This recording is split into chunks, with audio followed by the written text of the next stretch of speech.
কুল ইন্না সালাতি ওয়া নুসুকি ওয়া মাহইয়ায়া ওয়া মামাতি লিল্লাহি রাব্বিল আলামিন। আমরা শুধু আমার জীবন, আমার মরণ, আমার কুরবানি সবকিছু কার জন্য? চিল্লায় কোন কার জন্য? একমাত্র আল্লাহর জন্য। আল্লামা দেলোয়ার হোসেন সাঈদী বলেছিলেন, তিনি বলেছিলেন যে ফুল বাগান নষ্ট করার জন্য একটা পেঁচা পাখি যথেষ্ট। কি বলেছিল? এখন পেঁচা পাখি বসে গেছে প্রত্যেকটা ডালে ডালে, ফুল বাগানের অবস্থা কি হবে আল্লাহই জানে। কথা কি বলছেন? আপনি কোরআন থেকে বলুন। আরে বেটা, আমি বলতে চাই, আজ 16টি বছর কোরআন নিয়ে লেখাপড়া করছি। এবার বলুন, যে ব্যক্তি আলিফ থেকে ইয়া পর্যন্ত পড়তে পারে না, সে ব্যক্তি কোরআনের কি বুঝবে? কথা বলতে হবে। সে কোরআনের কি বুঝবে? আমি 17 বছর পড়ালেখা করে আমি বেশি বুঝবো না, সে বেশি বুঝবে। আল্লামা দেলোয়ার হোসেন সাঈদী বলেছিলেন, তিনি বলেছিলেন যে ফুল বাগান নষ্ট করার জন্য একটা পেঁচা পাখি যথেষ্ট। কি বলেছিল? এখন পেঁচা পাখি বসে গেছে প্রত্যেকটা ডালে ডালে, ফুল বাগানের অবস্থা কি হবে আল্লাহই জানে। কথা বলতে হবে, ঠিক কিনা? মুসলমান ইমানদার আল্লাহর গোলাম, আমি বলতে চাই, এইভাবে কখনো ইসলামকে রক্ষা করা যায় না। কথা বলেন, ঠিক কিনা? ইসলামকে ধ্বংস করার জন্য আমরা যুগে যুগে দেখেছি, উতবা, সাইবা, মুগীরা, আবু জেহেল, হামান, কামান, লাহাব তারা চেষ্টা করেছিল।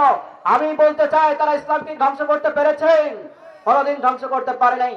তারা ইসলামকে ধ্বংস করতে গিয়ে তারা নিজেরাই ধ্বংস হয়েছে। কথা বলেন, ঠিক কিনা? সুতরাং আমি বলতে চাই, এই বাংলার জমিনে আর কিছু থাক না থাক, ইসলাম থাকবে। কথা বলেন, ঠিক কিনা? এই বাংলার জমিনে আর কিছু থাক আর না থাক, ইসলাম থাকবেই। ঠিক কিনা বলেন? অনেকেই বলে দেশে নাকি হুজুকে জাতির দেশ, দফায় দফায় বদলাই এর রং ঢং পরিবেশ।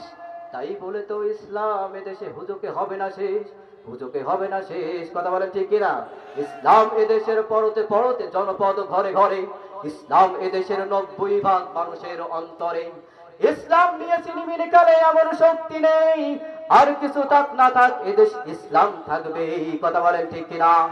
আর কিছু থাক না থাক এদেশ ইসলাম থাকবে। আমার সাথে বলুন, আর কিছু থাক না থাক এদেশ ইসলাম থাকবে, আর কিছু থাক না থাক এদেশ ইসলাম থাকবে।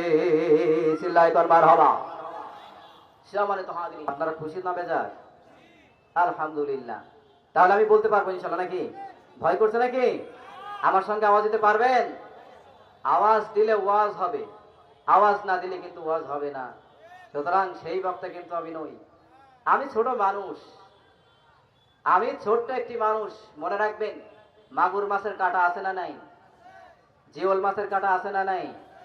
দেখেন, মাগুর মাছ যদি আপনাকে হিঙ্গায়, ওই যে আমাদের ভাষায় বলা হয় কি, হুল ফুটিয়ে দেয়। কি করে? বলুন বলুন। হুল ফুটিয়ে দেয়। পক্ষান্তরে যদি জিওল মাছ যদি আপনাকে হুল ফুটিয়ে দেয়, বলুন তো সব থেকে বেশি কষ্ট পাবেন কারটাই? বলেন বলেন। আওয়াজ শোনা যায় না। জিওল মাছ। এখন বলেন, মাগুর মাছ বড় না জিওল মাছ বড়?